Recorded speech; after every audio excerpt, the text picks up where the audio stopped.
Gente, é bom demais estar aqui de volta com vocês. Nós estamos numa série de mensagens intitulada Seja um pescador. Então toca em quem está do seu lado e diga: seja um pescador. Vamos embora pescar, meu povo. Deus nos chama para uma pescaria. Presta atenção, não é sobre pescar peixe, é sobre a missão, é sobre nós entendermos que Deus nos chama para uma pescaria maior.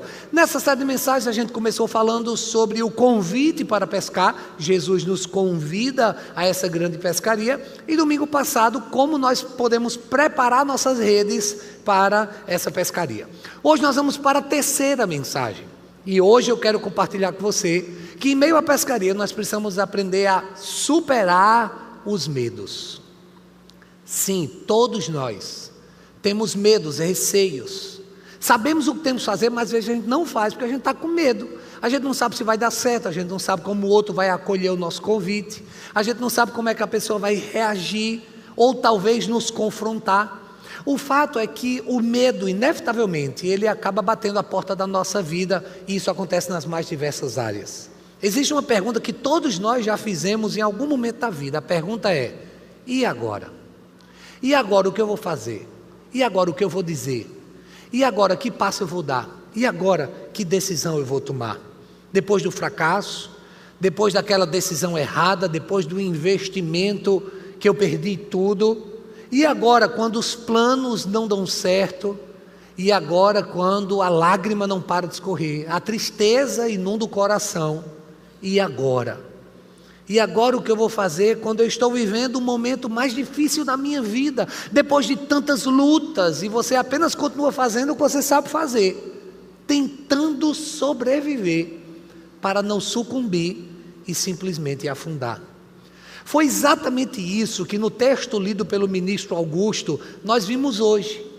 A Bíblia nos diz que Pedro, que caminhava com Jesus, ele que viu Jesus operando grandes milagres, prodígios, maravilhas, ele que foi levantado por Jesus para ser um grande líder apostólico.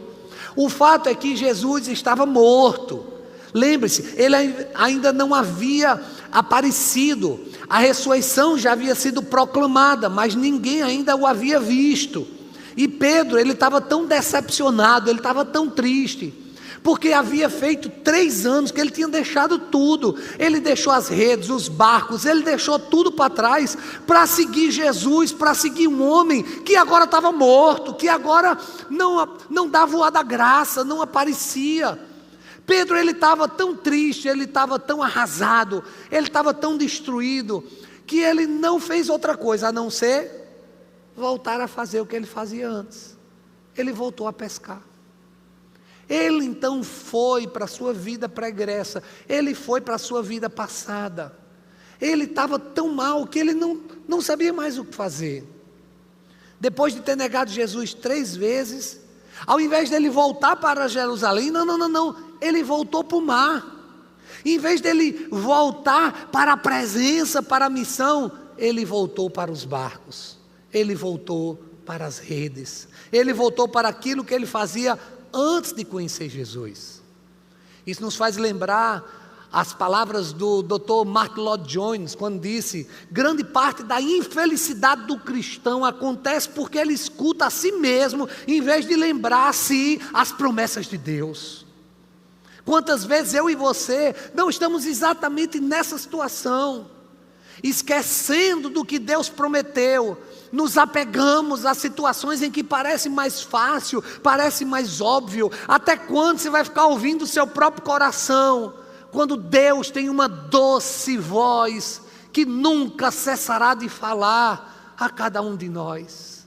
Pela sua palavra as promessas foram liberadas, e no nosso dia a dia o Senhor tem se manifestado. O medo sempre tenta nos levar de volta ao lugar aonde Deus nos tirou. Por causa do medo de fracassar de novo, eu volto a beber. Por causa do medo de fracassar de novo, eu volto para práticas antigas, e por causa disso, eu só vou me destruindo. O maravilhoso dessa história é que Jesus foi atrás de Pedro. Cristo não esperou Pedro voltar, Jesus apareceu na praia. Jesus não está esperando você ir até Ele não, Jesus está vindo até você, Jesus está aqui nesse lugar, e hoje Ele está indo na praia do teu coração, hoje Ele está te confrontando, hoje Ele está te chamando. Para aqueles que já o conhecem, já vivem com Ele, e tem dado uma de doido aqui na casa do Senhor, a feira de ministério chegou até você, para você poder se posicionar e dizer: eis-me aqui, Senhor. Eu não vou ser mais um crente olho de peroba não, cara de pau, que usufruo de tudo, mas não faço nada. Eu vou fazer parte, eu vou servir, eu vou ajudar. Eu percebo que aqui teve um amém maior, ali foi um amém mais perigoso. Hoje a gente vai aprender que o medo não precisa escrever o último capítulo da nossa história. É sobre como vencer o medo que eu quero compartilhar com você hoje, em 3 rápidas lições. Mas antes, vamos orar? Pai, eu me coloco diante de Ti como instrumento em Tuas mãos, então eu te peço humildemente que o abrir dos meus lábios, o meditar do meu coração, sejam palavras agradáveis na Tua presença. Tu que és a nossa rocha, o nosso Redentor, vem, Senhor, com graça e se manifesta a nós. E eu peço que essa palavra alcance cada coração, transforme cada perspectiva e nos dê, Senhor, coragem para podermos vencer o medo e sermos pescadores. Eu abençoo o Teu povo que ouve essa palavra e que como instrumento em Tuas mãos, o Senhor pela Tua misericórdia e graça me use, em nome de Jesus, amém. Então eu venço os meus medos quando, em primeiro lugar, eu decido não permitir que o fracasso defina quem eu sou. Escute isso aqui: você não é o fracasso que um dia você amargou. O seu nome não é a derrota que um dia você teve. Você não pode ser reduzido, definido e rotulado a uma circunstância do que aconteceu. Um dia eu fumei maconha, mas isso não define minha vida, isso não quer dizer que eu sou um maconheiro. Um dia eu respondi 3 processos de juizado de menores, isso não define de que eu sou um delinquente. Não é porque um dia eu pisei na bola que eu sou um pisador de bola. Não é porque um dia eu adulterei que eu sou um adúltero. Não é porque um dia eu menti que eu sou um mentiroso. Não é porque um dia eu roubei que eu sou um ladrão. Não, não e não. Essas práticas não podem definir a sua história, a sua identidade.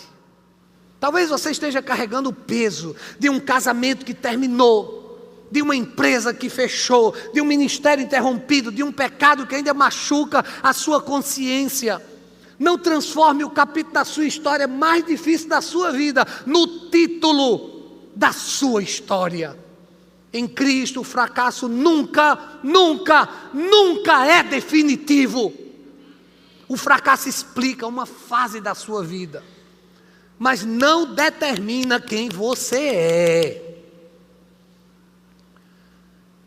Há 10 anos atrás, eu enfrentei pela 5ª vez um dos maiores gigantes da minha vida, o consulado americano.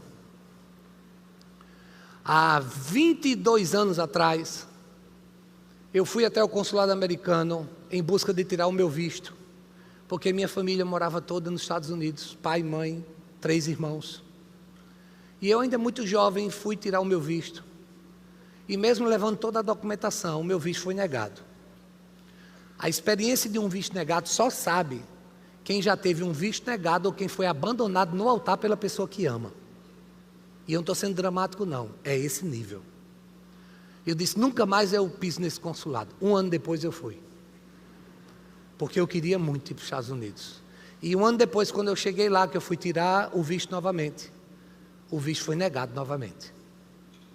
Olha, mas me deu uma raiva, me deu um ódio. A minha vontade era ser de outra religião. Era a minha vontade. Mas o visto foi negado. Eu disse: sabe de uma coisa, gente, isso é horrível. Eu não piso mais, eu não venho mais. Não venho. Esperei 5 anos. Tomei coragem e fui.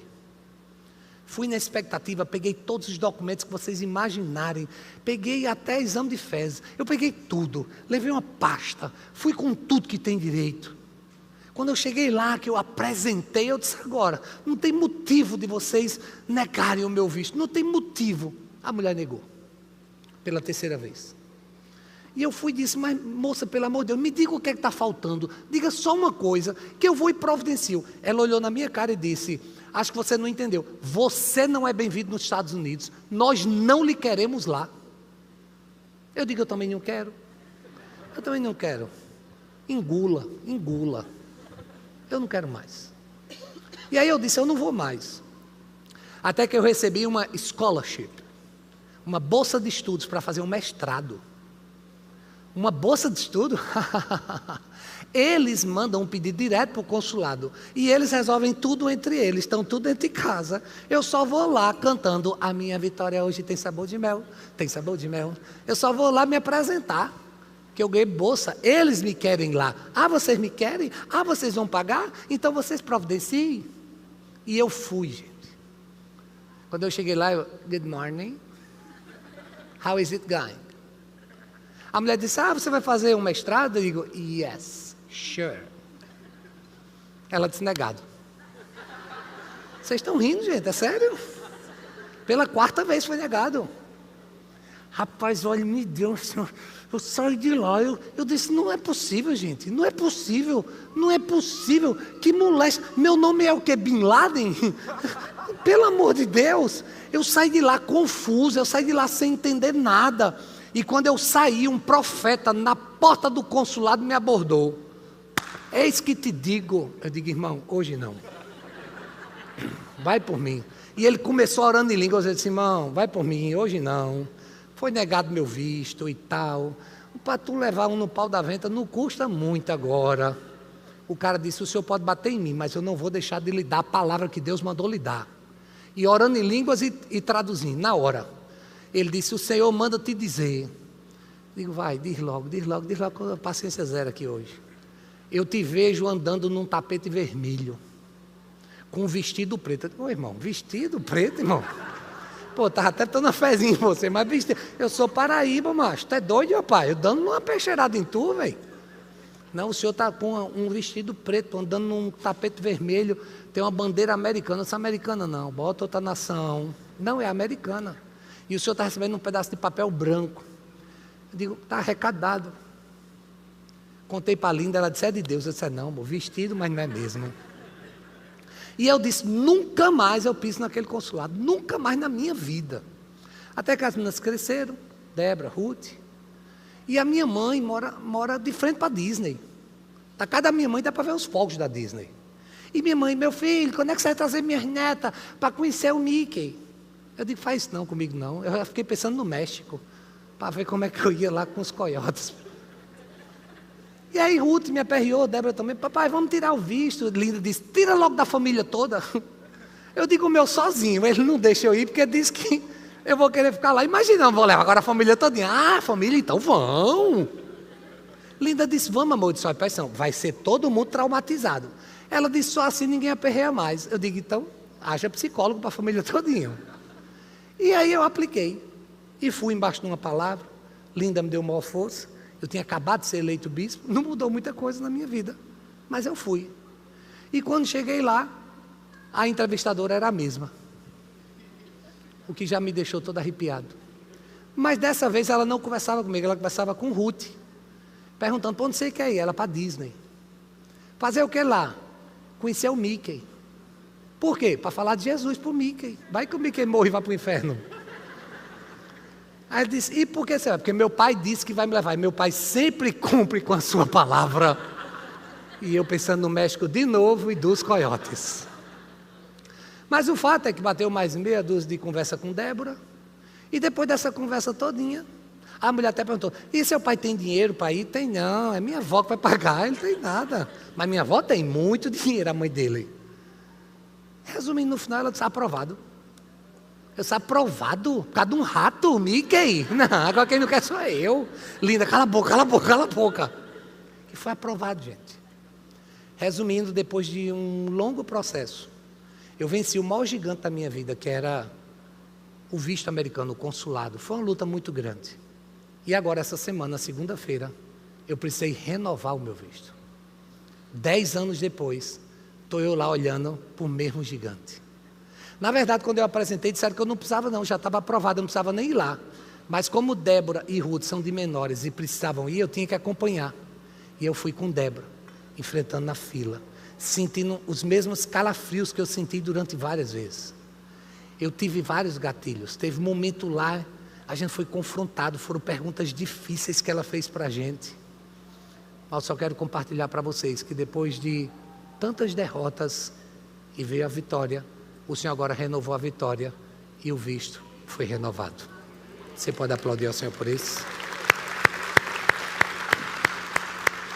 Talvez o que eu esteja compartilhando não seja um grande gigante para você. Mas o fato é que Pedro, o texto nos diz em João 21:3, que ele foi pescar e naquela noite não pegaram nada. Eu quero que você imagine agora Pedro com as redes.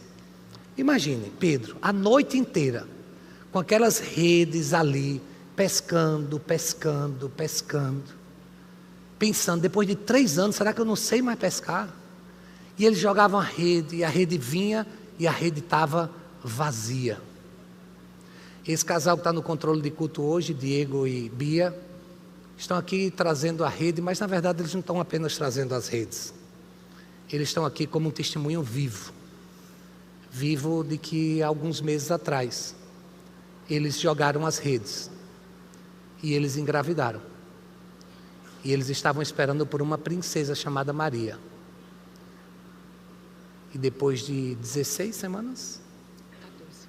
Depois de 14 semanas, Papai do Céu chamou Maria para o céu. A gravidez foi interrompida. O nó ficou na garganta. E um sonho simplesmente foi dissipado. Diego e Priscila, Diego e Bia, da noite para o dia, já não podiam mais contar com Maria. As redes deles estavam vazias. Pescaram, e nenhum peixe vinha. Mas escuta o que eu tenho para lhe dizer, o choro ele pode durar uma noite. E às vezes, 10 anos depois, a alegria vem. Ou às vezes depois de alguns poucos meses, que Bia está grávida de novo com Diego. E agora Liz está a caminho. Deus abençoe. Amo vocês. Parabéns, Diego Caba Macho. Parabéns. Talvez você esteja igualzinho a Pedro. Joga as redes, puxa as redes de volta, procura os peixes. Cadê os peixes? Cadê os peixes? E não vê um peixe. Aí você diz, não, é essa franquia, eu vou investir nessa franquia. Não, agora vai dar dinheiro, agora vai dar certo. E você puxa e vê que o investimento foi por água abaixo. Não, eu vou fazer esse concurso, eu vou estudar e gasta muito tempo estudando. E aí você puxa as redes e seu nome não está na lista de aprovados. O que é que tem estado na sua rede? Por que você não está pegando nada? João faz questão de registrar esse detalhe. Ele pescou a noite inteira. Talvez você esteja há dias, há meses, há anos. É possível que você esteja há décadas. E o sonho da sua vida, todas as vezes que você joga a rede e você puxa de volta, você não vê absolutamente nada. Desculpa, o propósito desse sermão não é tentar explicar os propósitos e desígnios de Deus. E eu nem me arriscaria a fazer isso. Mas eu apenas quero lhe dizer de que ter raízes em Deus nos faz entender que ainda que as redes estejam vazias, nós cremos que nós temos um Deus que nunca, ainda que não tenha um peixe sequer, nós temos um Deus que nunca nos abandona. Redes vazias, é impossível você ler esse texto sem você ver essa palavra, redes vazias. Não tem nada pior do que você ter uma rede vazia. Imagine o medo, a frustração. Pedro, ele acreditava que havia perdido seu chamado. Na sua mente, quem nega Jesus não pode voltar a servir. E como eu neguei Jesus 3 vezes, eu vou voltar a pescar. Talvez você esteja fazendo a coisa certa, mas no lugar errado, com os equipamentos errados. Talvez você esteja fazendo com um propósito errado, e é por isso que sua rede continua vazia. Mas Deus, Ele nunca confundiu o fracasso de Pedro com a sua identidade. Pedro fracassou, Pedro negou Jesus 3 vezes, mas esse não era o fim. Existe uma enorme diferença entre fracasso e identidade. Isso nos leva à segunda lição dessa mensagem: é que eu venço os meus medos quando eu escolho ouvir novamente a voz de Jesus. É possível que você esteja ouvindo muitas vozes. Processa, desiste, continua.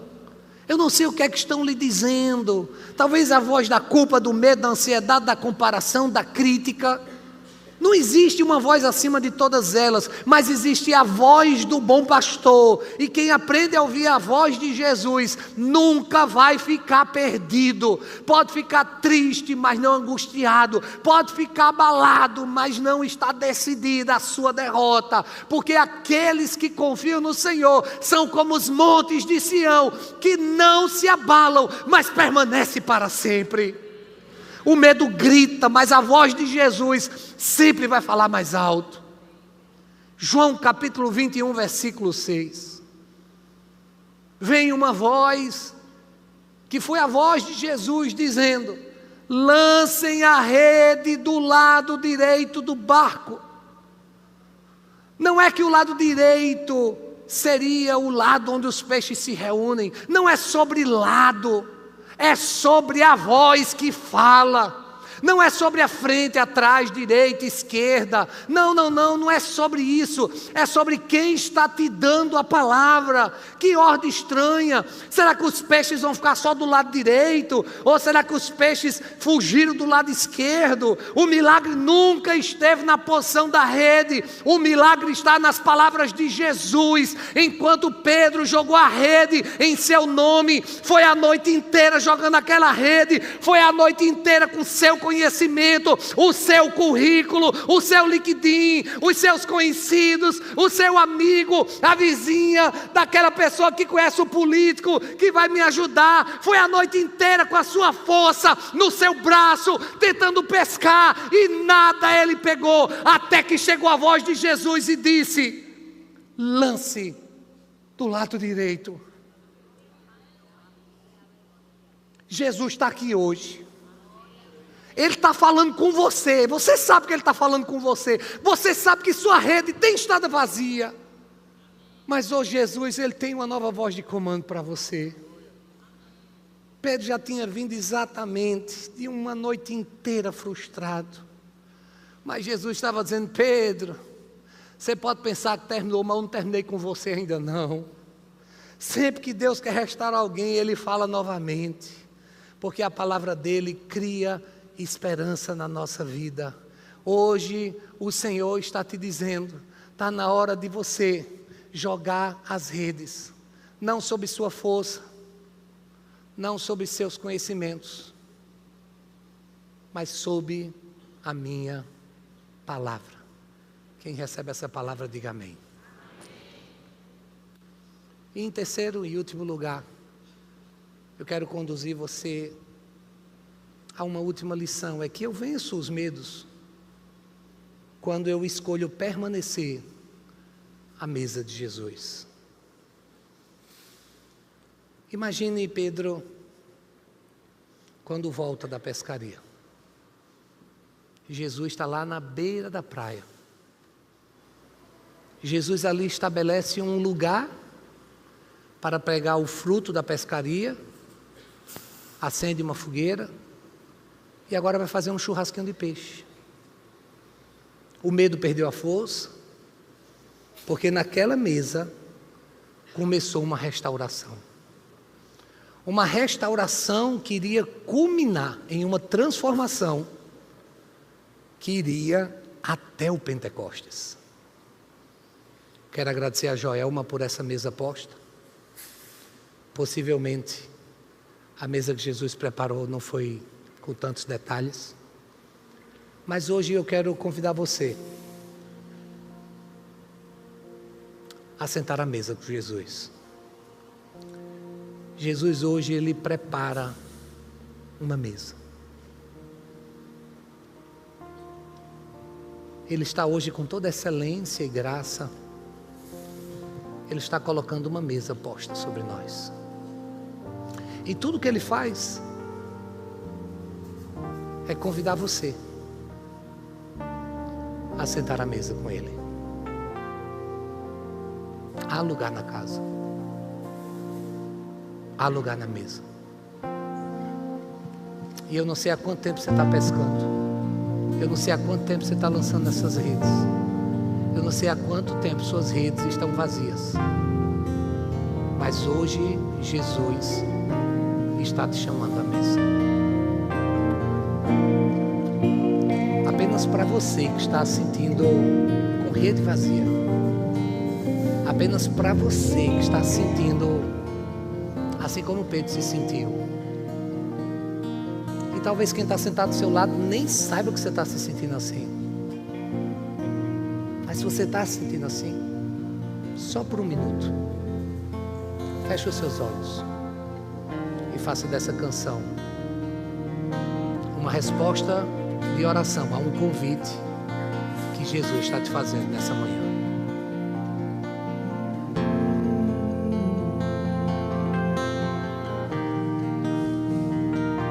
Fui convidado à mesa, larguei minhas defesas e vim reconhecer, não mereci estar aqui. Comigo eu trouxe amigos, felizes ou feridos, gente que escutou esse chamado e aceitou. E é tão bom saber que há lugar aqui. A graça nos chamou à mesa do Senhor. Há lugar na casa, há perdão na casa. Quando estamos juntos, nosso encontro é casa de Deus Pai, a esperança na casa, recomeço na casa, reunidos nele, o nosso encontro é casa de Deus Pai. Em João capítulo 21, no versículo de número 12, Jesus disse: venham comer. Jesus, Ele prepara uma mesa e Ele convida a cada um de nós. Hoje o convite é: aproxime-se da mesa e desfrute da presença de Jesus. Ele tem uma mesa posta para poder revelar a sua vontade, seu amor, a sua graça, a sua vida. Se você hoje deseja ir até a mesa de Jesus, assim como eu quero convidar você a ficar em pé no seu lugar e nesse momento, mais uma vez, fazer dessa canção a sua oração.